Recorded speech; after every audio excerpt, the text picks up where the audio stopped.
Hi friends, तो कैसे हैं आप सभी लोग। तो आपका आरबीआई असिस्टेंट का फाइनल डिटेल नोटिफिकेशन आपका आउट हो चुका है। आज 13 तारीख को आया है, जैसा कि उन्होंने बोला था। अब देखो, आपको करना है कुछ नहीं है, ऑफिशियल वेबसाइट पे इनकी आप जाना, तो हर चीज़ ऑफिशियल वेबसाइट पर डाल लो। तो आरबीआई करियर्स में जाओगे तो वहाँ पे 13 सितंबर का आपको ये दिख रहा है, recruitment for the post of assistant. ठीक है। तो कई बच्चे पूछ रहे हैं भैया पेपर कटिंग छोटी सी आई है, फेक है। पेपर कटिंग को भूल जाओ, ओरिजिनल डिटेल नोटिफिकेशन आ चुका है। अब टोटल जो नोटिफिकेशन जारी हुआ है वो आपका जारी हुआ है कितने वैकेंसीज के लिए। टोटल आपकी 450 वैकेंसीज आई हैं। ठीक है। देखा जाए सबसे ज़्यादा वैकेंसीज आपकी आई हैं मुंबई में, 1/4 लगभग 25% वैकेंसीज आपकी वहीं आई हैं। फिर आपके कोलकाता, लखनऊ, कानपुर में 55 आई हैं।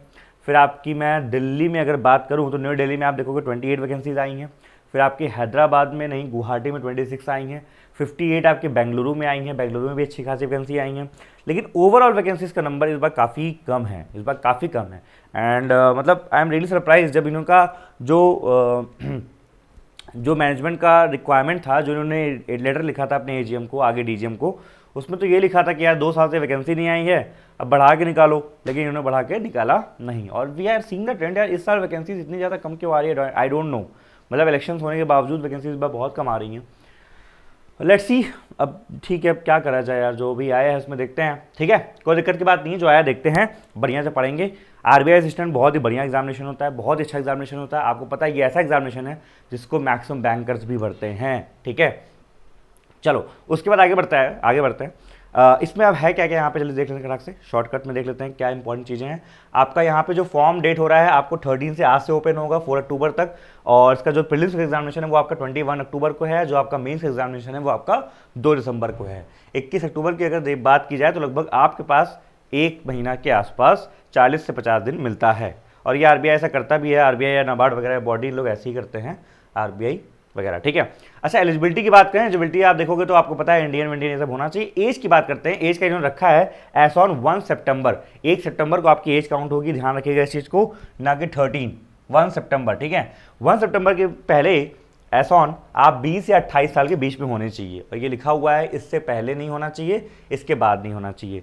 बोर्थ डेट इंक्लूसिव, मतलब अगर आपका इस दिन भी हो रहा है बर्थडे तो सॉरी, मतलब इस दिन को भी आप काउंट करोगे। ठीक है, चलो आगे देखते हैं। जो आपका एजुकेशन क्वालिफिकेशन है वो भी आपका देखा जा रहा है एस ऑन 1 सितंबर। ठीक है, 2023। अब देखो इसमें भी क्या होता है इसमें भी क्या है कि आपके पास ये लिखा हुआ है कि एटलीस्ट आपके पास एक बैचलर डिग्री होनी चाहिए। तो एस ऑन 1 सितंबर आपका रिजल्ट आ जाना चाहिए, चाहे जो लोग फाइनल ईयर में हैं उन लोग के लिए बोल रहा हूँ। और लिखा हुआ है ये बात। एक्स सर्विस मैन कैटेगरी वाले देख लेंगे, आपको ग्रेजुएट होना चाहिए रिकॉग्नाइज यूनिवर्सिटी से। और पर्टिकुलर ऑफिस के लिए ये भी ठीक है। हाँ देखो, ये बोल रहा है कि कई लोग इसमें क्या करते हैं ना, आरबीआई सेशन के नोटिफिकेशन में कई लोग क्या होता है, जैसे मान लो मुंबई में ज़्यादा वैकेंसी आई है तो मुंबई से भर देते हैं। लेकिन आपको ये पता होना चाहिए कि आप किसी पर्टिकुलर रिक्रूटिंग ऑफिस के लिए अगर अप्लाई कर रहे हैं तो you should be proficient in the language, know to read, how to write, how to speak, how to understand language of that state. ठीक है, क्योंकि एलपीटीज का बड़ा खतरनाक होता है, मैं आगे एक्सप्लेन करूंगा अभी क्या होता है। देखो जो इसका एग्जामिनेशन पैटर्न थोड़ा सा अगर मैं समझाऊं, उसमें कुछ चेंज तो वैसे देखा जाए तो नहीं है खास। ठीक है, एग्जामिनेशन पैटर्न की मैं बात करूं तो आपका ये होता है 3 फेज में एग्जामिनेशन होता है। एक होता है प्री, एक होता है मेंस एग्जामिनेशन, फिर आपका एक होता है एलपीटी, लैंग्वेज प्रोफिशिएंसी टेस्ट। जो आपका प्री एग्जामिनेशन होता है वो आप देखोगे एकदम बैंकिंग पैटर्न पे है। ठीक है, कई लोग को जानना है इसका लेवल क्या होता है, किस हिसाब से पेपर्स का बनता है, क्या इसका रहता है सब कुछ। तो आपको मैं काम करता हूं, आप सभी लोग को मैं डिस्क्रिप्शन में जो है एक फ्री मॉक टेस्ट की लिंक दे रहा हूँ। आप जाओ वहाँ पे और फ्री मॉक टेस्ट लगाओ, प्रैक्टिस मॉक का है, एक अच्छे लेवल का प्रीवियस ईयर में बना हुआ, उस पैटर्न में बना हुआ एक नया मॉक टेस्ट है।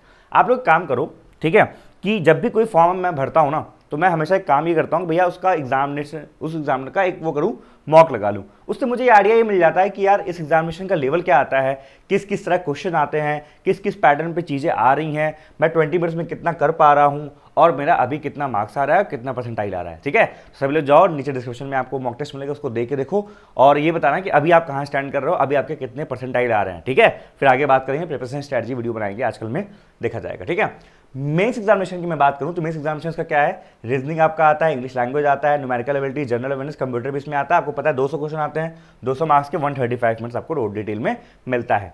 आगे और बढ़ते हुए बात करते हैं तो यहाँ पे एग्जामिनेशन सेंटर्स आपके पढ़ेंगे। ठीक है, ये अच्छी बात है। इसका जो पे स्केल है, जो इसकी सैलरी है, सैलरी की मैं अगर बात करूँ, ध्यान समझिएगा, सैलरी की मैं बात करूँ तो यहाँ पे लिखा हुआ है कि जो आपका इसका जो ग्रॉस सैलरी है आपको विदाउट एचआरए वो मिलेगा 47,849, मतलब 48 के आसपास मिलेगा, जो कि बहुत डिसेंट अमाउंट है। कहीं ना कहीं एक ये जो आईबीपीएस पीओ की सैलरी होती है उसके आसपास पड़ जाता है। ठीक है, और इसमें जो HRA है और 15% पे will be paid to them. HRA आपको अलग से मिलेगा अगर आप क्वार्टर्स में नहीं रह रहे हो, वैसे क्वार्टर्स मिल जाते हैं, मैं कह रहा हूँ क्वार्टर्स अगर नहीं मिलते हैं आपको HRA 15% पे का अलग से मिल जाता है। चलो उसके बाद आपको प्री ये सब न्यूज़पेपर ये सब तो चीज़ें ठीक है मिल जाता है, मतलब अलाउंसेस सारे ये हैं अलग से, ठीक है। मैंने अलाउंसेस पे वीडियो बनाया था, मैं शॉर्ट्स बना दूंगा, उस पर आप लोग देखना क्या क्या मिलता है। फिर आपका ये है ईस्ट जोन में, वेस्ट जोन में ये ठीक है, प्री एग्जामिनेशन ट्रेनिंग सेंटर ये आपका दिया हुआ। फीस आपकी 450 रुपये रखी गई है, ठीक है, 450 रुपये आपकी फीस रखी गई है। Fee intimation waivers only for those employees जो आरबीआई के एम्प्लॉयज़ हैं, वो भी अच्छी बात है। और यहाँ पे क्या है, फिर आपका जो फॉर्म एप्लीकेशन है वो कैसे कैसे क्या क्या होगा और उस पर बात की गई है। क्लिक हियर टू अप्लाई, यहाँ पे आप क्लिक करोगे तो आप जो है सिंपली चले जाओगे यहाँ पे, ठीक है। कई लोग पूछते हैं ना भैया अप्लाई कैसे करें, फॉर्म फिलअप कैसे करें, कुछ सोचने की जरूरत नहीं है यार, आप इतने फॉर्म फिल करते हो, बस आपको कुछ नहीं करना है। यहाँ पे जाओ, यहाँ पे आपको ये नोटिफिकेशन खुल रहा है, इसी में आपने क्लिक किया, न्यू रजिस्ट्रेशन आ गया, ये देखो। तो यहाँ पे आप अपना न्यू रजिस्ट्रेशन नंबर और पासवर्ड और सिक्योरिटी कोड डालोगे तो आपका लॉगिन हो जाएगा। या फिर फर्स्ट टाइम यहाँ पे आओगे ना तो यहाँ पे click here for new registration करोगे तो आपका न्यू रजिस्ट्रेशन चालू हो जाएगा, ठीक है। चलो पूरा आईपीएस के पोर्टल जैसा है। अब यहाँ पे आप रजिस्ट्रेशन कर लेना, उसके बाद हम आगे अगर बढ़ें ध्यान से तो आप देखोगे ये देख लीजिएगा।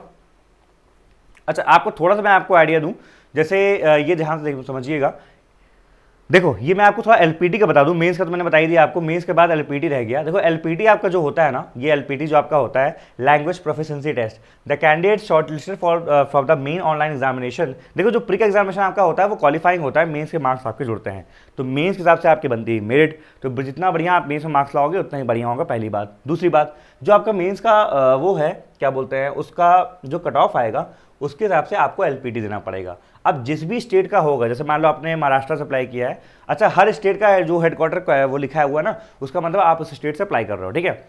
आपने महाराष्ट्र से अप्लाई किया मतलब मुंबई में आप जाओगे तो मुंबई में आपका एलपीटी होगा, तो वहाँ की लैंग्वेज आपको आनी चाहिए, how to write, how to read, how to speak सब आना चाहिए, ठीक है। तो बहुत अच्छा एलपीटी होता है, तो प्लीज़ अपने ही स्टेट से भरने की कोशिश करें, वैकेंसी भले कम हो, इस चीज़ का ध्यान रखिएगा। अगर भर भी रहे हैं दूसरे स्टेट से तो प्लीज़ मेक श्योर कि आपको उस स्टेट का क्या बोलते हैं लैंग्वेज का नॉलेज अच्छे से होना चाहिए। एलपीटी बहुत ध्यान दीजिएगा, ठीक है। देखिए लिखा भी है, candidate not proficient in the official या local language shall be disqualified. पहले होता था ऐसा, 3-4 साल पहले देखा जाता था कि महाराष्ट्र में वैकेंसी ज़्यादा आती थी, वो हमेशा ज़्यादा आ रही हैं, ठीक है। अच्छा उससे होता ये था कि महाराष्ट्र में जब वैकेंसी ज़्यादा आती थी लोग वहाँ से फिल कर देते थे, बट अल्टीमेटली मराठी की वहाँ पे मराठी का प्रॉपर एकदम टेस्ट होता है तो उसमें फेल हो जाते थे, ठीक है। चलो ये सारी बातें हो गई एंड दैट्स इट। सो ये आपका डिटेल नोटिफिकेशन भी आ गया भाई, जिसका हम लोग को बेसब्री से इंतजार था। बस वैकेंसीज के पॉइंट ऑफ व्यू पे इन्होंने काफ़ी डिसअपॉइंट किया है।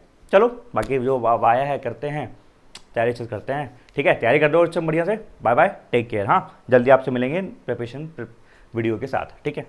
Take care. हाँ और सभी वीडियो शेयर कर देंगे, जो चैनल पर नए हैं सब्सक्राइब कर लेंगे। Take care.